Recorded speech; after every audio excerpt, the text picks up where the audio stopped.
Okay, just watch. Where's Push? It was weird when Compulsory came out, which is the little short story that was in Wired magazine, which I now think you can get online.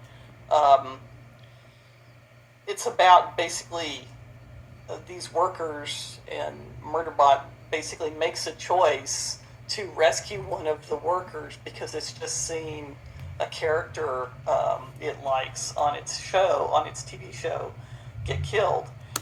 First of all, that is the single and only time anything in the rise and fall of Sanctuary Moon ever impacts the rest of the story at all, and it's barely existing. Ah, what the heck is that? Go away. And it got a review where these people were talking about, these people in this future short story should join a union, and it was like, I think the point, yeah, it's like that's. Are you hearing this? Not only does she make fun of her audience when they disagree with her, she makes fun of them when they are supposedly getting the point, but just hold on. It gets worse. It gets worse. It's kind of the point. We're in a corporate future where corporations control everything. There's not going to be any union. There's no protection. You know, you can sign a contract that says this and that. If there's nothing to enforce it, you know, you're hung out to dry, and you're just basically a product. You know. So she's literally saying that even if you sign a contract that looks good, the corporations can still do anything they want to you. So explain to me why in book 3, the people who were sold into slavery at the start of book 3, the people who were demonized to hell and back and victim blamed for being too stupid to read their contracts properly, why did you fucking victim blame them? Martha Wells on the fucking TV screen, huh? Explain that to the fucking class. So she literally wants to have it both ways. She wants to be able to victim blame stupid, poor people who are too stupid to read contracts properly to find out they're obviously being sold into slavery, and they're stupid for not realizing this. And also, they're the worst people ever, and everybody should hate them. And Murderbot could not wait to get away from them because they're so terrible. But then she also wants to literally say, after victim blaming people for being sold into slavery and claiming they're just too stupid to read their contracts, now she's saying, oh, by the way, even if the contract was good, the corporation can still enslave you. And, yeah. So it's like, so why did you victim blame them? Why are you saying this shit after victim blaming those people? And, like,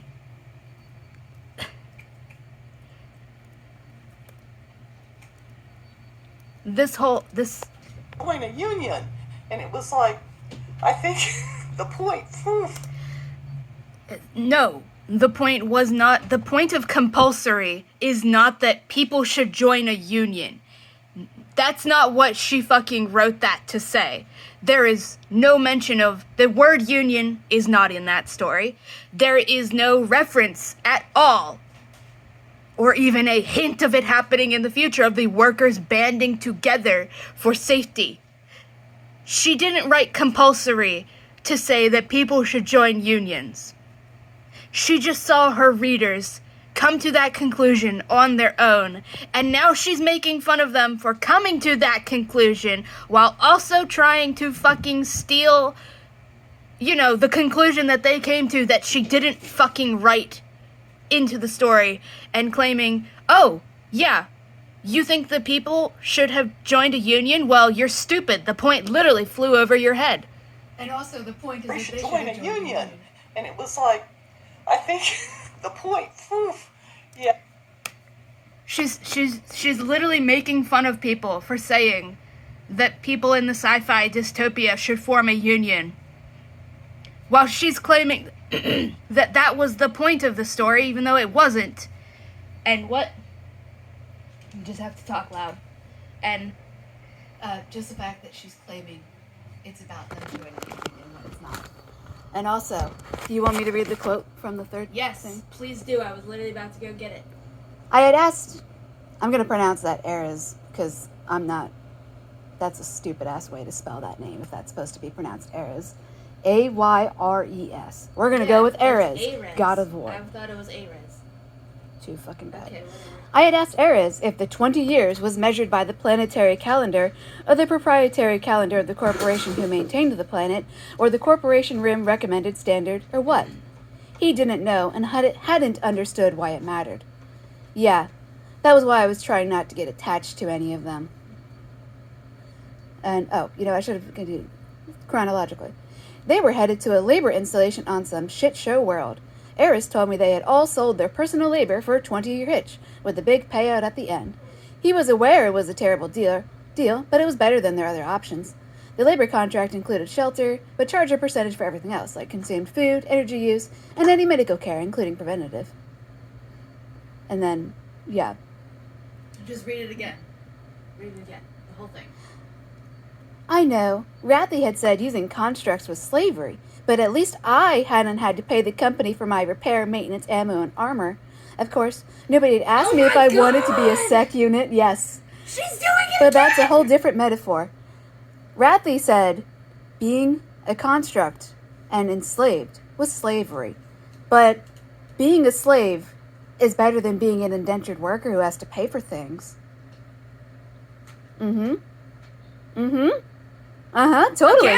Totally. Again. She literally cannot stop shilling for corporations and literally shilling for slave owners. And for people to be Oh my enslaved. fucking Hey, god. I know I'm enslaved Say and have anything absolutely you zero want. rights and treated as property, and legally I'm owned by But someone. it's pretty cushy. I don't have to pay rent. But I don't have to pay rent, and the company doesn't charge me any money to repair me when I get catastrophically fucking dismembered For But- being but, tortured by my slave owners. for being tortured by my slave owners. But, I mean, they don't pay me, and I have zero recourse or And civil I'm rights. constantly being tortured. And I'm constantly being tortured. But hey, it beats having to pay rent. Somehow.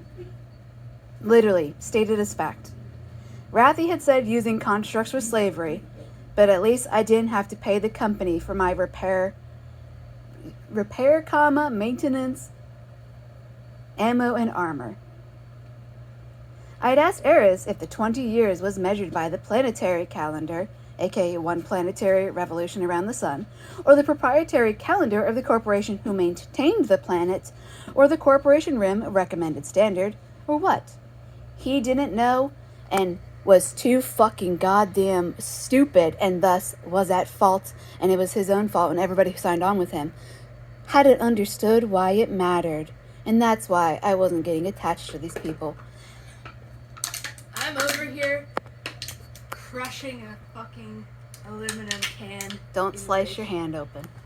But yeah, so the only time that contracts in this book series aren't magical things that Pinley pulls out of her ass and are somehow magically enforced. Somehow. She has a court order. From who's the court order from? Who knows? Who enforces that court order over the corporations? Who knows? Where did she get it? Who knows? Preservation is supposed to be a backwater shit show that does nothing, owns nothing, and has no fucking recourse, but Pinley's got a court order, so the corporations have to jump to her bidding. Including But- giving them the equivalent of a nuclear bomb. Yes. Because Which are supposed to be available everywhere, but then that gets retconned to them being super rare. Just like the whole entire planet of alien life forms is desperately forgotten and brushed under the rug by the narrative, because Martha Wells really wants you to forget that alien life forms exist and that the Preservation Alliance are colonizers. But yeah, the only time contracts exist at all in this series, and they're not helpful, is when it's people who are contracted into slavery and we're victim blaming them for being too stupid to read the contract. But apparently, according to this interview, where she's mocking her own readers who are using critical thinking skills and discussion to discuss the what themes they took away from her work, and then she's mocking them and acting like they missed the point, while she insisted that the theme conclusion they came to is what the actual point was, which she literally just lies about. And it's so funny that she's clearly reading her reviews and then cherry picking shit to use as her next excuse and next thing to mock her fans with. I think we just need to read compulsory. Like, I'm skipping this letterbox, but you can watch it on the TV and I will just read the fucking thing. And you can all tell me, do you think Martha Wells wrote this story with the intention of saying you should join a union? Because, you know, if that were the intention, you would think there would be references to they were all talking about meeting up later in the fucking cafeteria to discuss these things. You know, something at all. Oh, and you can buy compulsory for $1.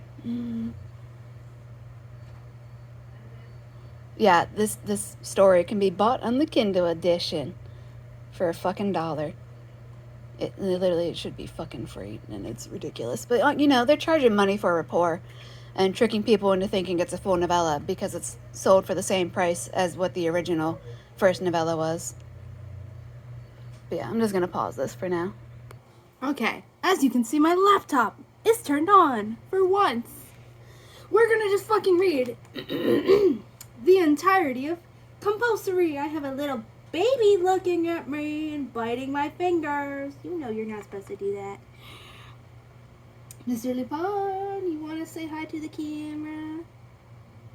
He's like, no, I'm gonna be a piranha. Anyways, let's fucking read this thing that Martha Wells is literally making fun of her audience for coming to, you know, basic progressive conclusions about. Like, okay, if the readers get the point of the story that you're claiming was the point of your story, why are you fucking making fun of them? That's not how this works. If I write a story about how animal abuse is bad, and I see people discussing it and saying, wow, the animal abuse in that story is terrible, they're not missing the point. They got the fucking point. Imagine reading Perfect Companion and imagine being the person who wrote Perfect Companion and seeing people say, wow, I feel so sorry for Ohm. He was being abused so much. And then you make fun of people for coming to that conclusion. Oh, I think you missed the point. And it's like, that's literally the fucking... This is what you want. Oh my god. Anyways. The point of writing a dystopia is literally to inspire discussion. If you write a fucking dystopia where your villains are doing blah blah blah, and your readers come away talking about how it's so bad that the villains do blah blah blah, don't fucking complain, you should celebrate. Literally, Martha Wells just cannot stop herself from making fun of her audience, no matter what they do, even when they are doing the correct fucking thing. She wants to make fun of people for not using Murderbot's actual fucking pronouns. Then she doesn't even fucking correct people in recorded interviews that are very clearly edited together. That's not even a fucking live thing. She wants to make fun of people for fucking saying they should join a union. Are you kidding me? Oh my god. This was published... Where's the button? Let me scroll up. This is on wired.com/story/future-of-work-compulsory-Martha-Wells. That's an easy one. Okay, this was published December 17th, 2018 at 6 a.m. I feel really bad for people who have to get up at 6 a.m. just because they work on a fucking electronic thing. That sucks.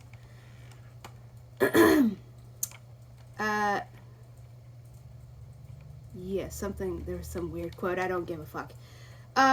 It's not like I haven't thought about killing the humans since I hacked my governor module, but then I started exploring the company's servers and discovered hundreds of hours of downloadable entertainment media, and I figured, what's the hurry? I can always kill the humans after the next series ends. And you might be thinking, isn't that just the first paragraph of book 1?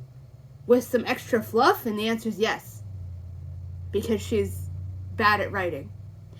Even the humans think about this sentence is going to be so fucking annoying. Even the humans think about killing the humans, especially here. I hate mines and mining and humans who work in mining, and of all the stupid mines I can remember, I hate this stupid mine the most. But the humans hate it more.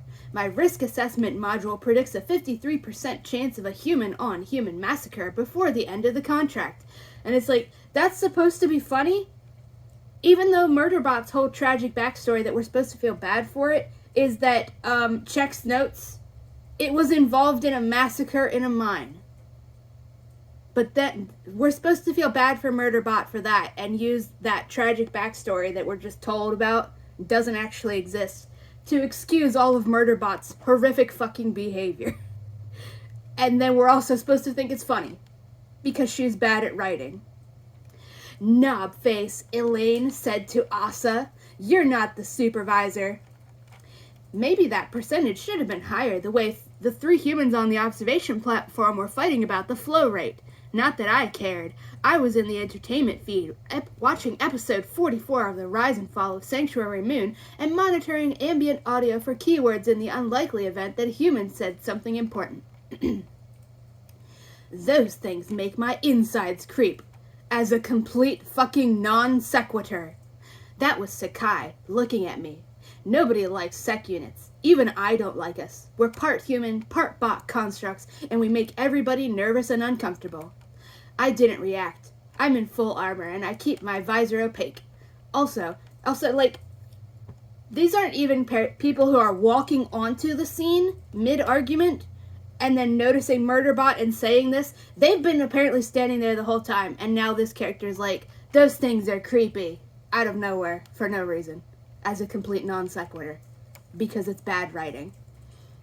Also, 98% of my attention was on the episode I was watching. The colony's solicitor's bodyguard and best friend had been crushed under debris while trying to save a transport mech trapped in a crash. Were they really going to kill her off? That sucked. I didn't realize anything had happened on the platform until I heard a strangled yell. I ran back my video. Asa had turned abruptly and accidentally bumped into Sakai, knocking her off the platform. Great. I paused the episode and checked the monitoring drone down in the shaft. I couldn't get a visual, but I tracked the power signature of Sakai's suit. She bounced off the stabilizer wall, ouch, and hit a blade on the extractor housing. Gravity was lighter in the shaft, and there was a chance that the impacts hadn't... Yeah, she was moving. I isolated her comm signal and heard harsh, frightened breathing. She had 90 seconds before that blade moved and dumped her down to be incinerated in the collectors. And you might be thinking, wow, this is a really dramatic event. Surely this fucking short story is going to end with these people rushing back to tell everybody what happened and to tell people that they need to band together to get basic safety rails, right? Wrong! You would think dealing with this would be my job, but no. My job is 1. To prevent the workers from stealing company property, everything from tools to disposable napkins from the mess hall. 2. To prevent the workers from injuring and or killing management, no matter how tempting the prospect might be. And 3. To prevent the workers from intentionally harming one another in ways that might diminish productivity. So Hub Systems' response to my alert was to tell me to stay in position. The mine was run by cheap venal bastards, so the nearest safety bot was 200 meters above us. Hub System ordered me to stay in position. Safety Responder 28 was incoming. It would arrive just in time to retrieve the smoldering lump formerly known as Sakai. And you're thinking, wow, so this story is going to end with the characters, as Murderbot is paying attention to its thing, we're going to hear dialogue about how they all need to band together, or there was a fucking meeting called about this, and maybe they hadn't taken this shit seriously, but maybe they should go to that meeting now. You might be thinking that, right? You know, because Martha Wells is claiming that the point has flown over people's heads and they're stupid for discussing things and coming to the what is she's pretending is the correct conclusion? Nope, that's not what happens. Asa, realizing what he'd done, was making a noise that did uncomfortable things to the organic parts in my head. Elaine was sobbing. I could have ignored them and gone back to the episode, but I liked the colony solicitor's bodyguard and I didn't want her to be dead. Sakai, a human I was technically responsible for, would be dead soon too. With my governor module inert, I sometimes do things and I'm not entirely sure why. Wow, Martha Wells, how many times are you gonna fucking steal that quote from the Imperial Ratch and use it to fucking justify Murderbot just constantly risking its life to protect its slave owners? That's a quote from the Imperial Ratch, guys, that actually gives a fuck about minorities and is literally everything you think is interesting and unique about the Murderbot Diaries was fucking bastardized from the Imperial Ratch and twisted until it is the exact opposite of what it literally was originally. Literally, go read Ancillary Justice. You can just read Ancillary Justice and you will be screaming every 5 fucking seconds. With my governor module inert, I sometimes do things and I'm not entirely sure why. Apparently, getting free will after having 93% of your behavior controlled for your entire existence will do weird things to your impulse control. Without thinking about it, I stepped off the high edge of the platform. As I fell down the shaft, I kicked the stabilizer wall to push myself into the lighter gravity well. I landed on the housing above Sakai, just as Hub System sent a command to my governor module that should have flash-fried my inorganic parts and soft human bits. Ha! Sakai looked up at me, eyes wide. Her helmet had cracked. That's what cut-rate safety equipment gets you, and her face was streaked with tears. I initiated a secure audio link between my armor and her suit, hooked one hand around the edge of the housing, and reached down. We have 45 seconds to get out of here before we both die, I said. She gasped and shoved upward to grab my arm. As I pulled her against my chest, the blade cycled and dropped. A blast of heat and radiation washed over us. Sakai made an eep noise. I wanted to make an eep noise too, but I was busy. I said, just hook your harness to me. She fumbled the clips into place and got them fastened. Now I was free to focus on phase 2 of this stupid plan. I'd hacked Hub System when I was first shipped here. Now I needed to make it forget what it had just seen. No, I needed to make this look like Hub System's idea. By the time I'd climbed the shaft and slung us both onto the platform, Hub System was convinced that it had ordered me to rescue Sakai. I sat her on her feet, filtering out the crying on the comm, and pulled up the management feed that I wasn't supposed to have access to. Bless you. Good. The supervisors were puzzled that Hub System had directed a sec unit to save a worker, but figured it was a productivity issue. Sakai and the others would be hit with fines for almost clogging the collectors with her burning body, but it was better than being dead, I guess. Elaine tried to pull Sakai away, but she turned back and stumbled toward me. Thank you, she said. It was like she could see me through my armor, which was a terrifying enough thought that my performance reliability dropped 3%. Asa took her arm gently. They can't talk, he told her. She shook her head as her friend steered her toward the access bridge. No, it talked, I heard it. Back at my guard station, I started the episode again. Maybe somebody would save the colony solicitor's bodyguard too, and that's literally the end. Do you see any hint at all that these people are in a union, or thinking about joining a union, or thinking about making a union? Does the story end with Murderbot hacking Hub System and Sex System and X shit to, like, fucking make it look like Hub System's idea to fucking put railings on the goddamn thing, the catwalk that they're on?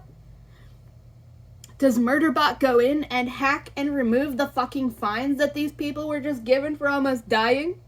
Does Murderbot send them a fucking message saying, hey, check out episode blah blah blah of the Rise and Fall of Sanctuary Mood, and the episode in question is about the characters getting together to make a union? No! Nothing remotely hinting that people should join a union besides capitalism bad is going on here. But Martha Wells simultaneously wants to take credit for people saying they should join a union, while also making fun of people for saying that these characters should join a union. Which is it? Do you want people to come to that conclusion, or are you mocking them for coming to that conclusion? And the answer is, she's mocking people for coming to the conclusion that the characters in this setting should form and join a fucking union. She cannot help She literally can never stop herself from fucking mocking the very people, in most cases, who are defending her tooth and nail. We're going to bat for her. These people are going to bat for Martha Wells. Every time we criticize her, her fans are going to bat for her tooth and fucking nail. And then every time she makes fun of them. She literally will say, "You're a fucking idiot if you think this about my stories." She says that if you think these stories are cute and lighthearted and comedies instead of deathly serious at all times, she says you're willfully ignorant. Now she says, if you think the character should join a union, well, the fucking point has flown over your head. And also she's literally just saying, yeah, you know those people that I victim blamed in book 3? Yeah, I didn't even need to victim blame them because their contracts could have been fucking right as rain and that still would have happened. And it's like, she's just a bad fucking person. She's a bad fucking person who just doesn't know how to fucking write for shit. Has no fucking morals besides thinking slavery is awesome and slave owners are the best. And will literally make fun of people for thinking about the fucking media that they are reading. You're thinking about the story she wrote? The point's flown over your head. You shouldn't be discussing the fact that people should be... Maybe there's even comments on here. Is she responding to comments on here? Let me control F Union. Nope. Unless there's like a see more comments button. Let me scroll down. Hold on. Nope, it's just 2 comments. One comment is from a year ago, says, satisfying peek into Sec Unit's life before it met its crew in the Murderbot Diaries. Thanks for posting. I love the series so much, I'd keep a sub here just to read more of these shorts. And then somebody said 9 months ago, well, what happened to the Colony Solicitor's Bodyguard? Nice seeing what Murderbot was like in the before times. And it's like, it's exactly the same as it is in the now times, people. Remember? The lack of character development in Martha Wells' stories isn't a bug, it's a feature. But she won't tell people that outright. She won't tell you that before you waste your fucking time and money investing in the characters that you assume will be, developing the way characters do. No, she'll just say that in an interview on YouTube with a fucking book club. Because, there's nothing more that book club people love more than being told, oh, by the way, that the basic fucking feature of writing that is in every good fucking thing, and even every basic fucking thing, yeah, I don't do that. I don't need to do that. I'm better than every other writer in existence. No, Murderbot will never have character development. Murderbot will never fucking have any kind of self-esteem or see itself as anything other than a subhuman monster. Alright. Bye-bye. If you ever become a published fucking author, don't fucking do this shit. Do not literally mock your fucking audience for discussing your stories and coming away with what you will claim retroactively is the point. Don't write a story about how animal abuse is bad and then mock people for discussing how it said animal abuse is bad. This is beyond parody. Bye-bye.